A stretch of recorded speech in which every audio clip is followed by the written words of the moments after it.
कहानी कैनवास कोरा नहीं, सरला नाम है उसका, पर वह एक जटिल प्रश्न जैसी है। वह एक कलाकार है, रंगों के साथ खेलती है, परंतु वह अभी तक अपनी बेरंग जिंदगी में कोई रंग नहीं भर सकी। वह ऐसा ही समझती है, रंग तो क्या, एक रेखा चित्र तक तैयार नहीं कर पाई है। वह अपने अमीर पिता की एकलौती गरीब बेटी है।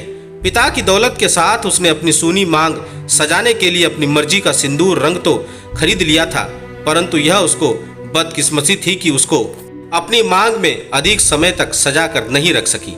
उसने बहुत रंग देखे हैं उसकी जिंदगी में।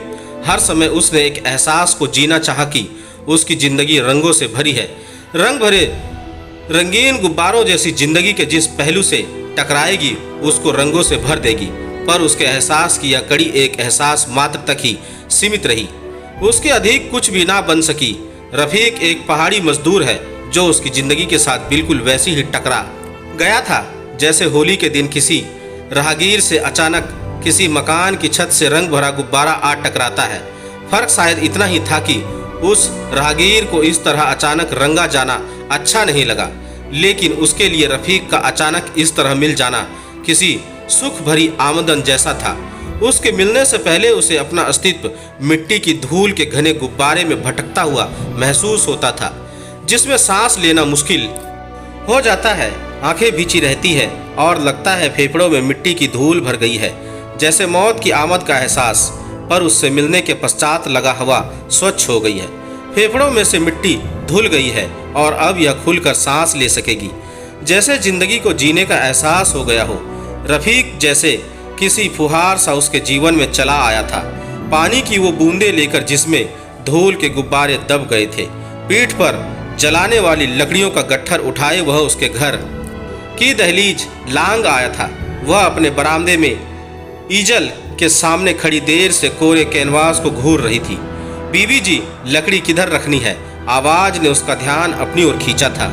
नजर ने जैसे ही उसे छुआ था, ईजर पर लटक रहे कैनवास जैसे दिल पर एक चित्र उभर आया था। पसीने में तरबतर एक चित्र, कड़कड़ाती लू, बरसाती धूप में झिलमिलाता एक चित्र, गड़े हुए सुडौल जिस्म के बाजुओं और पिंडोलों पर उभरी नाड़ियां, पैरों में पुराने टाया के जूते, घुटनों तक लटकता कच्छा, पुरानी फौजी कमीज की मुड़ी हुई बाहें और कमीज की पीठ पर टाट की बोरी का मोटा जैकेट जैसा गद्दा। यह सब कुछ कैनवास पर इतने स्पष्ट रूप से उभर आया था जैसे कैनवास ना होकर आरसी हो। लकड़ियों का गट्ठर छोड़कर वह चला गया था, चाहकर भी वह उसे रोक नहीं पाई थी। उसके जाने के बाद वह देर तक कैनवास पर उसके चित्र को उभारने का प्रयास करती रही, रंगों के साथ लड़ती रही, परंतु जो उसकी आंखों में किसी फ्लैश लाइट सा प्रवेश कर गया था, उसको कैनवास पर उतारना जाने क्यों असंभव सा हो गया था। कैनवास पर बनी रफीक की स्पष्ट तस्वीर जैसे उसकी खिल्ली उड़ा रही थी। दिल के कैनवास वाली तस्वीर अधिक स्पष्ट थी। तंग आकर उसने रंगों वाली प्लेट सामने की दीवार पर दे मारी थी। सफ़ेद दूध सी दीवार पर छोटे बड़े रंगीन धब्बे पड़ गए थे, जैसे आकाश में बहुत सी आतिशबाजियां हुई हो, और इस आकर्षण ने बहानों को जन्म दिया। घर के पास ही आरे पर काम करता था रफीक। उसे कभी सामान उठवाने बहाने बुला लेती सरला, तो कभी लकड़ियां मंगवा लेती। इन बहानों से कुछ समय के लिए ही उसे देख लेती, पर आंखें तृप्त ना होती, प्यास ना बुझती। पर जल्दी ही उसने एक बढ़िया बहाना ढूंढ लिया था। उसने रफीक को अपने चित्र का मॉडल बना लिया। रफीक को भी क्या ऐतराज हो सकता था? उसे तो पैसे चाहिए थे, कमाई चाहिए थी, जिसके लिए वह अपने पहाड़ छोड़कर इस मैदानी शहर की ओर आया था।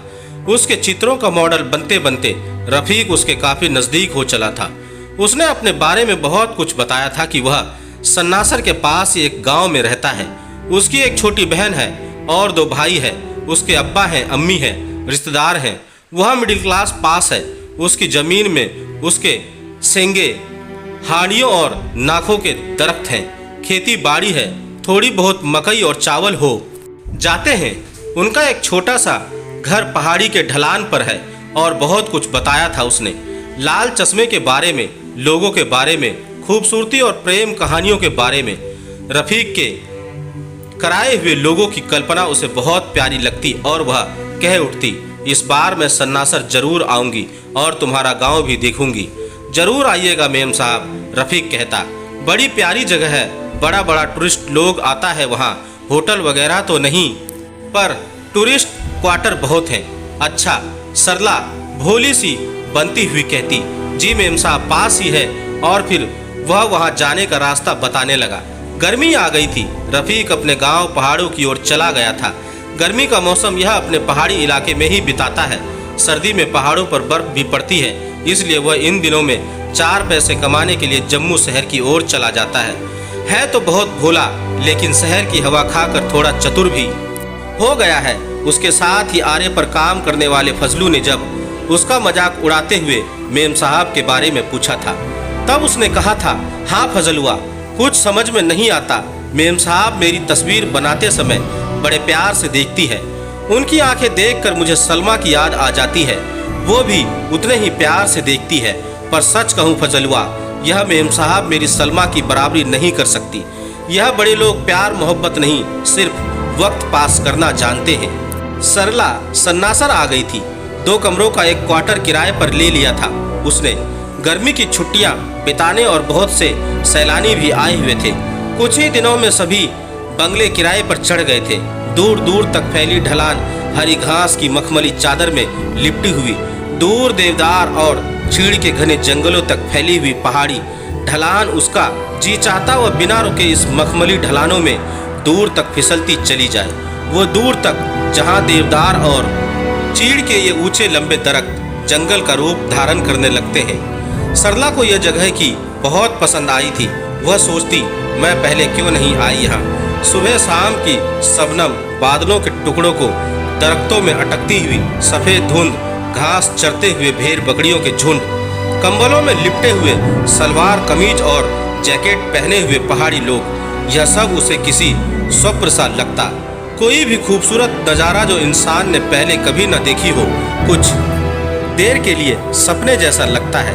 रफ़ीक उसकी हैरानगी को दलील देने की कोशिश करता। वह सारा दिन उसके साथ ही रहता। कल वह मेम साहब को अपने घर ले गया था।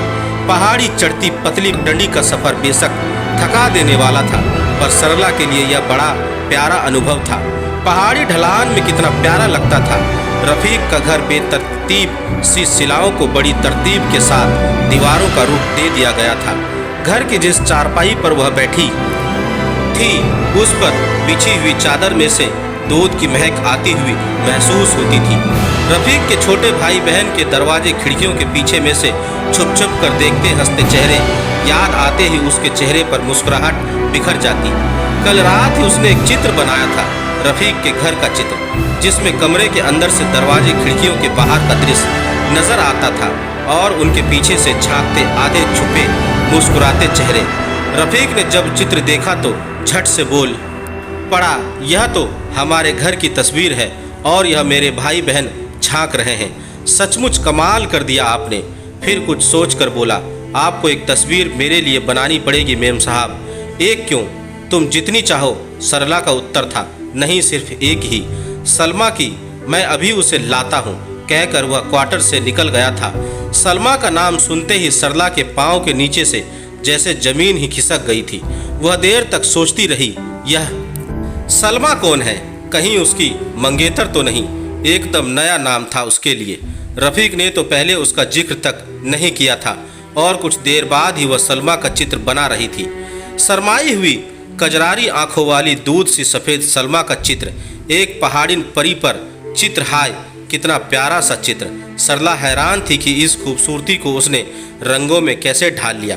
दरअसल वह कोई बहुत बड़ी कलाकार नहीं थी, वैसे ही शौकिया पेंटिंग बगैर कर देती थी। शौक जिसके कारण वह एक कलाकार की ओर खिंच गई थी, जिससे उसने अपनी सोनी मांग में सिंदूर भरवाया था। पर उस कोमल हृदय और कोमल उंगलियों वाले कलाकार के हाथ को उसके कसे हुए भरपूर जिस्म को रास नहीं आए।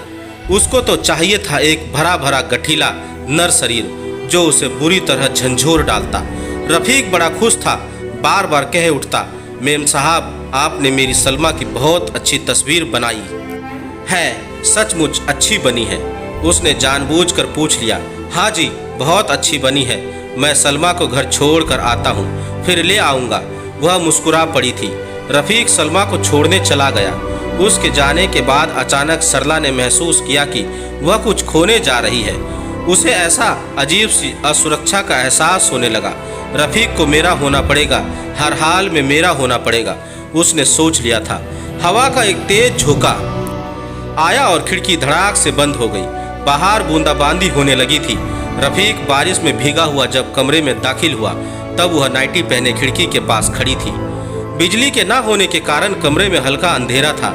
आसमान में बिजली की कड़कड़ाहट के साथ ही हवा आंधी की तरह कुहारती हुई आई और एक खिड़की खड़ाक से खुल गई। रफीक की आंखें खुली की खुली रह गई थी। उसने अपनी मेम साहब को कभी इस हालत में नहीं देखा था। खिड़की से आई तेज हवा ने उसकी जाली जैसो पतली नाइटी को उसके नंगे जिस्म पर ये उड़ा दिया था और आसमानी बिजली के लश्कारे में उसका जिस्म संगमरमर की एक खूबसूरत मूर्ति सा लग रहा था। रफीक की फटी हुई पुतलियां देखकर वह मुस्कुराई थी और फिर धीरे धीरे उसके नजदीक और नजदीक होती चली गई। यह औरत जात बहुत सक्की होती है, रफीक ने थूक निगलते हुए कहा। क्यों? सरला उसकी ओर बढ़ते हुए बोली। आपके साथ घूमता हूं ना तस्वीर बनाने के लिए, इसलिए। पता नहीं क्या समझती है। कौन? सलमा? हाँ, और कौन? रूठ जाती है, सीधे मुंह बात तक नहीं करती। अच्छा, मेरे साथ घूमने में उसे क्या एतराज है? सरला ने उसके हाथ से अपना हाथ छुआते हुए पूछा। वो मेरी मंगेतर है ना जी, इसलिए शक करती है।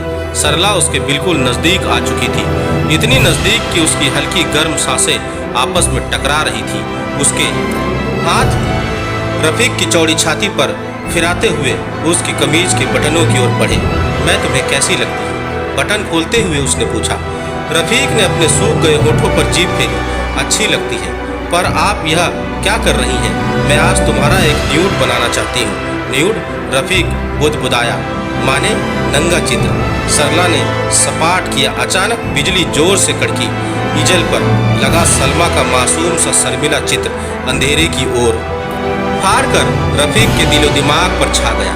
पर मेम साहब, कैनवास तो कोरा नहीं, उसके मुंह से अचानक निकला और वह एकदम सरला की बाहों में निकलकर ईजल के पास जा खड़ा हुआ। सरला हैरान सी कुछ समझ नहीं पा रही थी कि एकाएक बिजली फिर चमकी और सलमा का मासूम चित्र एक बार फिर शर्मा गया। सरला को सलमा की शर्मीली आंखें देखकर एकदम अपने नंगेपन का एहसास हुआ और उसने झट पलंग से चादर उठाकर अपने जिस्म पर लपेट ली। दोस्तों, आपको मेरी यह कहानी कैसी लगी? आप मुझे मेरे कमेंट्स बॉक्स में जाकर मुझे बता सकते हैं। और अगर आप मेरे चैनल पर नए हैं तो मेरे चैनल को सब्सक्राइब जरूर करें और बेल आइकन का बटन भी दबा दें। धन्यवाद दोस्तों।